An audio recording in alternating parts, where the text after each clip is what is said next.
வணக்கம் நேயர்களே, வாக்காளர் பெருமக்களை நிகழ்ச்சிக்கு உங்களை வரவேற்பது விக்ரம் ரவிசங்கர்.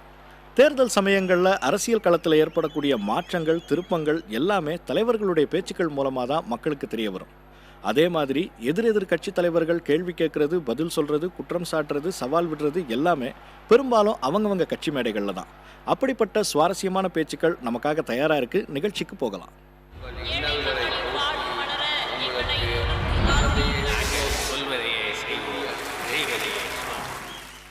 இன்னைக்கு நம்ம வாக்காளர் பெருமக்களை நிகழ்ச்சியில் இந்திய கம்யூனிஸ்ட் கட்சியின் மாநில செயலாளர் முத்தரசனுடைய பேச்சை முதல்ல கேட்கலாம். யாரு என்ன திட்டம் தீட்டினாலும் தங்களுடைய கூட்டணியை உடைக்க முடியாதுன்னு சொல்றதோட இன்னும் தொடர்ந்து முயற்சி செய்யுங்கன்னு சவால் விடுறாரு முத்தரசன். பொறுத்திருந்து பார், தமிழ்நாட்டில் என்ன நடக்கிறது என்று பொறுத்திருந்து பார். நீ எத்தனை கனவு கண்டாலும் சரி, எத்தனை கோயில போய் நீ சாமி கும்பிட்டாலும் சரி, எத்தனை ஜோசியக்காரன் போய் ஜோசியம் பார்த்தாலும் சரி, நாங்க யாரும் ஜோசியம் பார்க்கிற ஆள் கிடையாது. எந்த கோயிலுக்கும் நாங்க காவடி எடுக்கல, எந்த சாமிகிட்டையும் போய் நாங்க வெற்றி பெற வேண்டிக்கல. அப்படிப்பட்ட அவசியம் இல்லை எங்களுக்கு. யார் தெரியுமா கடவுள்? மக்கள் தான் கடவுள். அந்த மக்களை நாங்கள் நேசிக்கிறோம், மக்கள் எங்களை நேசிப்பார்கள். மக்களை நாங்கள் நேசிக்கிறோம், மக்கள் எங்களை நேசிப்பார்கள். தமிழ்நாட்டு மக்களுடைய விருப்பம் என்ன? அண்ணா திமுக, திமுக என்கிற இந்த ரெண்டு ஊழல் கட்சியும் அதிகாரத்திற்கு வரக்கூடாது. நாங்க எல்லா மேடையிலையும் சொல்றோம்.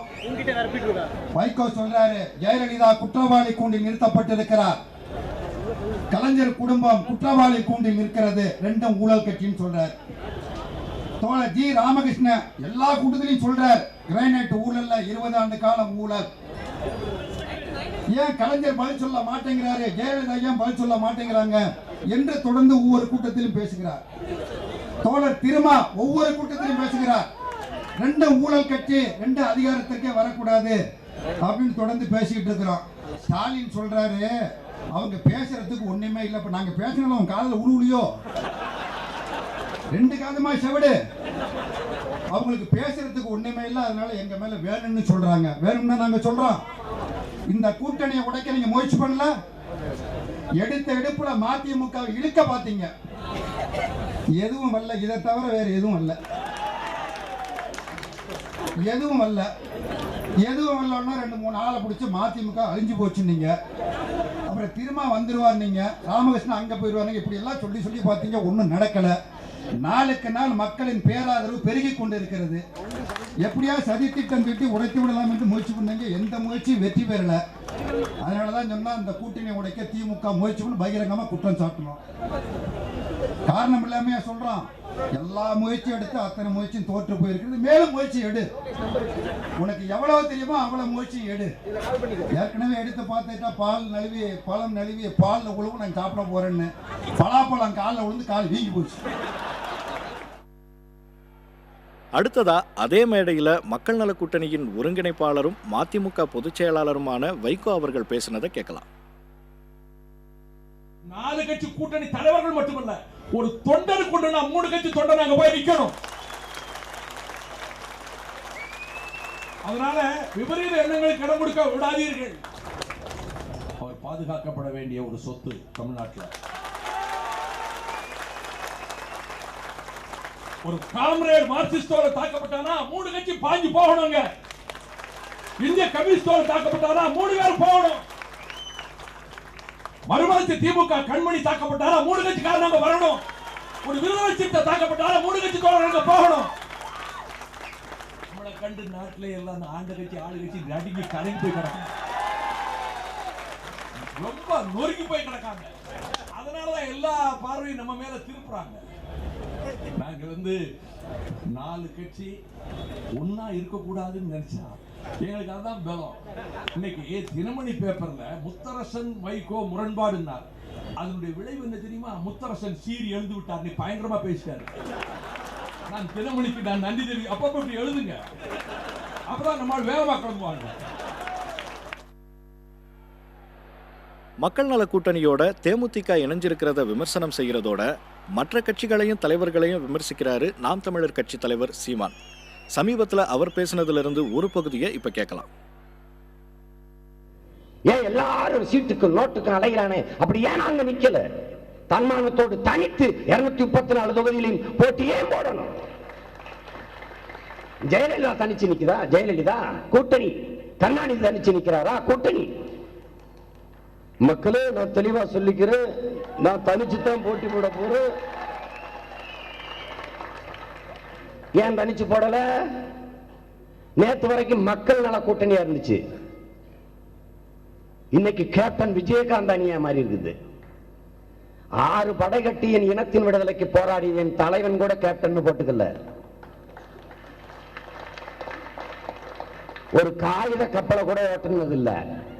கபடி அணிக்கு கூட கேப்டனா இருந்ததில்லை, கபடி டீமுக்கு கூட. இவர் தமிழ் இனத்திற்கு கேப்டன் ஆயிட்டாரு. விஜயகாந்த் எல்லாம் முதலமைச்சரானா மொத்த தமிழனும் தீக்குளிச்சு சாக வேண்டியதா? தமிழனுடைய தன்மானத்திற்கு வந்த பெரும் சோதனையில் இது ஒன்று. இது ஒன்று.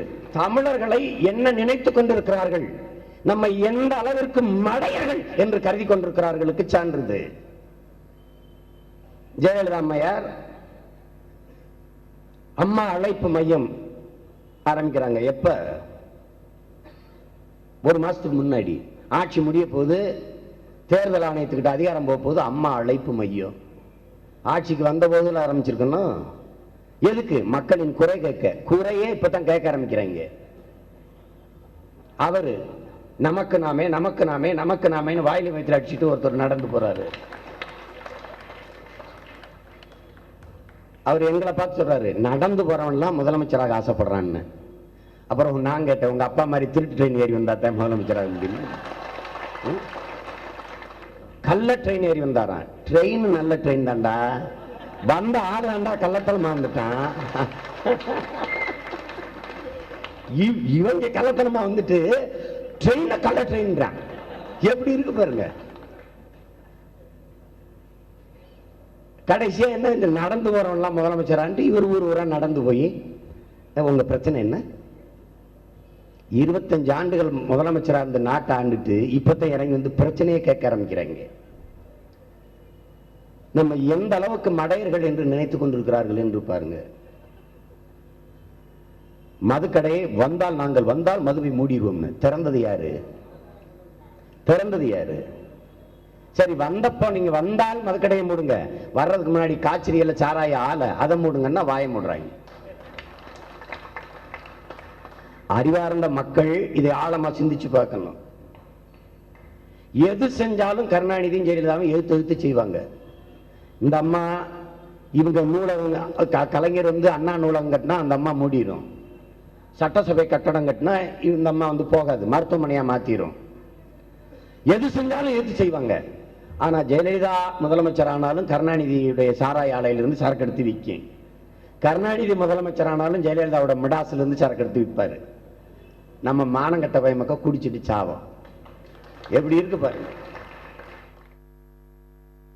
காங்கிரஸ் கட்சியின் தேசிய செய்தி தொடர்பாளர் குஷ்புவுடைய பேச்சை இந்த பகுதியில் முதல்ல கேட்கலாம். மிக பழமையான பலமான கட்சி காங்கிரஸ் தான் சொல்ற அவங்க திமுக கூட கூட்டணி சேர்ந்தது பத்தியும் சொல்றாங்க, கேட்போம். அதான் இந்த தேர்தல்ல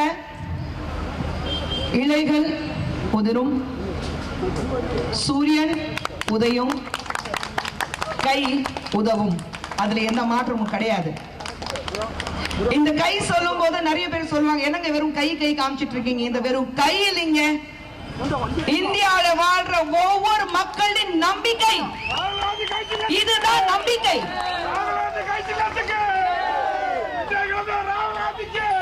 நான் கேட்கிறேன், எந்த கட்சி இருந்தாலும் நாங்க நாட்டுக்காக இது செஞ்சோம் அது செஞ்சு நான் சொல்லிட்டு இருக்காங்க. நான் கேட்கிற கேள்வி ஒண்ணுதான், நாட்டுக்காக நீங்க என்ன தியாகம் பண்ணீங்க?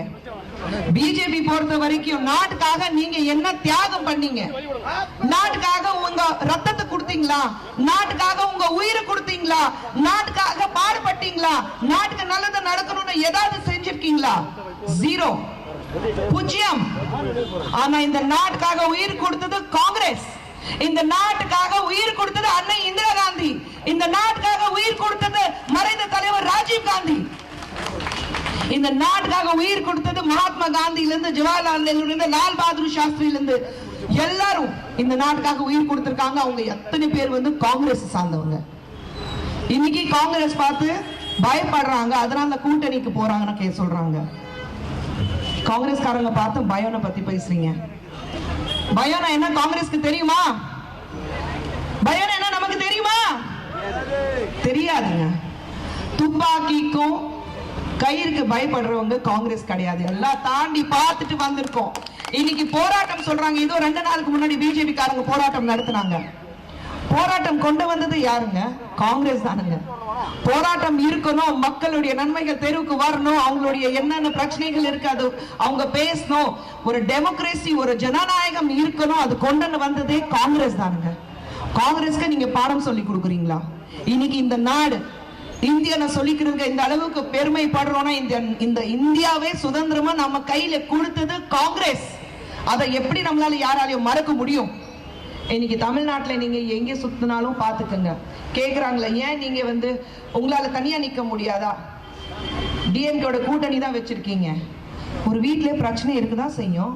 வீட்டுல பிரச்சனை இருந்தா அது சரி பண்ணிட்டு மக்களுக்கு நல்லது செய்யணும்னா ஒருதான் செய்யும். டிஎம்கேயும் காங்கிரஸ் கூட்டணி எத்தனை முறை தமிழ்நாட்டுல வந்து ஒன்னா இருக்கும் போது மக்களுடைய நல்ல திட்டங்கள், ஏன் இதே டிஎம்கே ஆட்சியில இருக்கும் போது தமிழ்நாட்டுல வாழ்ற ஒரு விவசாயிகளுக்கு 7000 கோடி கடனை தள்ளுபடி பண்ணலையா? பண்ணாங்க. ஏன் பண்ண முடியாது? நல்ல திட்டங்கள் கொண்டு வர முடியும். ஒன்னா சேர்ந்தா அதுக்காக தவறுன்னு அர்த்தம் கிடையாது. ஆனா இன்னைக்கு எல்லாரும் அப்படி பேசிட்டு இருக்கு. காரணம் என்னன்னா, சந்திரமுகியில ரஜினிகாந்த் சாரும் வடிவேலனும் ஒரு பெய் பங்களால உள்ள போவாங்க பாருங்க. படியேறி மேல போயிட்டு இருக்கும் போது வடிவேலனா ஏதோ பயத்துல வந்து பேசிட்டு போயிட்டே இருப்பாரு. ரஜினி சார் பின்னாடியே வந்துட்டு இருக்காருன்னு நினைப்பாரு. திடீர்னு திரும்பி பார்த்தா யாருமே இல்லை. அந்த பயத்துல அந்த பீதி முகத்துல தெரியும் பாருங்க. இன்னைக்கு பிஜேபி அதிமுக அந்த பீதியில தான் இருக்கிறாங்க.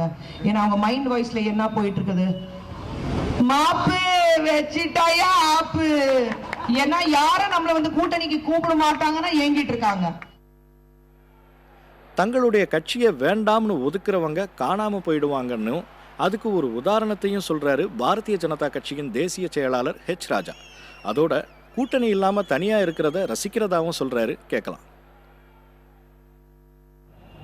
நான் உங்கள்கிட்ட நான் கிங்கா இருக்கணுமா கிங் மேக்கரா இருக்கணுமான்னு கேட்க மாட்டேன். ஏன்னா நான் யாரு? ராஜா.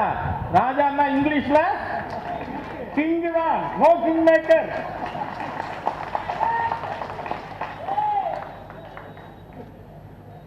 நம்மளை பொறுத்தவரை நம்மோட கேப்டன் நரேந்திர மோடியின் வழிகாட்டுதலில் பாரதிய ஜனதா கட்சி முன்னேறி செல்லும். நிச்சயமாக தமிழக மக்கள் பாரதிய ஜனதா கட்சியை ஏற்றுக்கொள்வார்கள். இந்த தேர்தலில் மாற்றத்தை பாரதிய ஜனதா கட்சி கொண்டு வரும். கூட்டணி பற்றி ஊடக நண்பர்கள் கேட்கிறார்கள். ஆனால் கடந்த ஓராண்டு காலமாக கூட்டணி பற்றி கருத்து சொல்லாதவன் நான். ஏனென்றால் நான் அகில இந்திய செயலாளராக இருப்பவன். கூட்டணி முடிவு செய்கின்ற அதிகாரம் பார்லிமெண்ட் போர்டுக்கு தான். நம்முடைய தலைவர்கள் பாராளுமன்ற ஆட்சி மன்ற குழுவிலே முடிவு செய்து இது எங்கள் முடிவு என்று சொன்னால் அதை அப்படியே சிறமேற்கொண்டு செயல்படுத்த வேண்டிய கடைநிலை ஊழியன் ராஜா என்பதிலே எனக்கு எந்த சந்தேகமும் கிடையாது.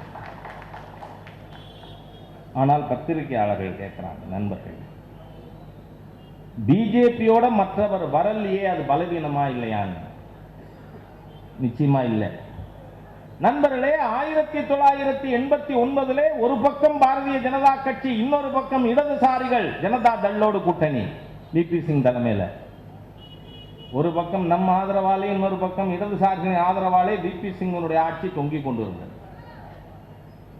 அயோத்தியிலே எம்பெருமான் ராமனுக்கு பிரம்மாண்டமான ஆலயம் எழுப்ப வேண்டும் என ரத யாத்திரை மேற்கொண்ட அத்வானி அவர்களை கைது செய்த உடனே அந்த ஆட்சி வீட்டுக்கு போனோம். நீங்க பாருங்க, நம்ம யாரையாவது வேண்டாம்னு ஒதுக்கினா அவன் காணாமலே போடுவான். 89க்கு அப்புறம் எங்கேயாவது விபி சிங்கை பத்தி கேள்விப்பட்டோமா? அவ்வளவுதான். இப்ப வைகோவே காணாமடுது. அப்பொழுது யாரும் நம்மோடு கூட்டணி வைக்க மாட்டோம் என்றார்கள். நாம் கூட்டணியிலே 1989 வெற்றி பெற்றது 86 பாராளுமன்ற உறுப்பினர்கள்.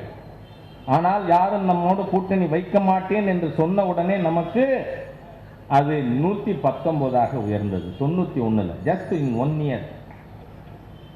அதற்கு பிறகு அதுவே கூட்டணி இல்லாமல் நம்மோடு 1967 கூட்டணியில இருக்கின்ற அக்காலிதளம் மட்டும் எப்பொழுதும் இருக்கு. நாம பாரதிய ஜனசங்கமாக இருந்த காலத்திலிருந்து அக்காலிதளம் நம்மோடு கூட்டணி. அதுவே 162 1996 இந்தியாவிலேயே பாரதிய ஜனதா கட்சி முதற் பெரும் கட்சியாக, தனிப்பெரும் கட்சியாக வந்தது. அப்பொழுது அத்வானியிடம் கேட்டார்கள் தேர்தலுக்கு முன்னாடி, உங்களோடு யாருமே கூட்டணிக்கு வர மறுக்கிறார்களே, அது உங்கள் பலவீனமான்னு. அன்னைக்கு அத்வானி அவர்கள் சொன்னதை இன்றைக்கு நான் ஞாபகப்படுத்த விரும்புகிறேன். We enjoy this splendid isolation. இந்த தனிமைப்படுத்தப்பட்டிருப்பது என்று சொல்லுகிறீர்களே, இதை நாங்கள் ரசித்துக் கொண்டிருக்கிறோம். அதே மாதிரியாக சொல்லுகிறேன், தமிழகத்திலே பாரதிய ஜனதா கட்சி is enjoying the splendid isolation. அதனுடைய பரிமாணம் என்ன என்பதை மே 19 இந்த நாடு பார்க்கும், இந்த உலகு பார்க்கும். வீர் சவர்கர் சொன்னார், if you come with you, if you don't come without you, if you oppose in spite of you. நீ வந்தால் உன்னோடு, வராவிட்டால் நீ இல்லாமல், நீ எதிர்த்தால் உன்னையும் மீறி பாரதிய ஜனதா கட்சி யார் வந்தாலும் வராவிட்டாலும் தமிழகத்திலே முதன்மையான கட்சியாக பாரதிய ஜனதா கட்சி இந்த தேர்தலில் வரும். இன்றைய வாக்காளர் பெருமக்களை நிகழ்ச்சியின் நிறைவு பகுதிக்கு வந்துட்டோம் நேயர்களே. இதே மாதிரி இன்னொரு சுவாரஸ்யமான நிகழ்ச்சியில மீண்டும் சந்திக்கலாம். நன்றி. அன்பான வாக்காளர் பெருமக்களே, நாங்கள் ஆட்சிக்கு வந்தால் உங்கள்